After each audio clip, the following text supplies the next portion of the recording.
Kaleshwaram project నిర్మాణంలో 1,00,00,000 కోట్ల రూపాయలు దుర్వినియోగం జరిగాయి. దీనిపై సిబిసిఐడి ఎంక్వైరీతో పాటు దోషులను కఠినంగా శిక్షించాలని కోరిన ప్రొఫెసర్ కోదండరాం.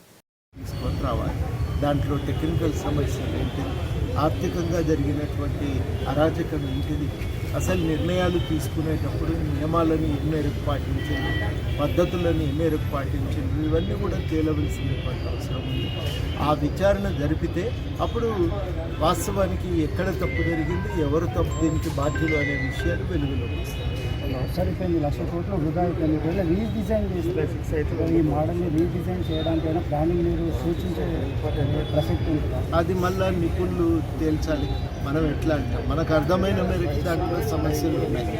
మనం అనేది ఏంటంటే ముందు నిపుణులు దీన్ని పరిశీలించి అసలు పనికొస్తుందా రాదా అనేది ముందు తేల్చిన తర్వాత దాని మీద ఏం చేయాలనేది నిపుణుల సూచనల మేరకే గవర్నమెంట్ తీసుకోవాలి, నిర్ణయాలు తీసుకోవాలి తప్ప ఇది మరి అట్లా ఒక విచారణ లేకుండా తొందరపాటుగా నిర్ణయాలు తీసుకోవటం అనేది.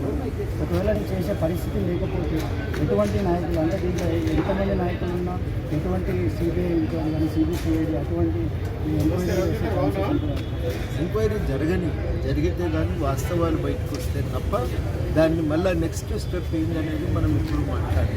ఇప్పుడు మనకు అర్థమైంది, గట్టిగా చెప్పవలసింది ఏంటంటే నిధుల దుర్వినియోగం జరిగింది.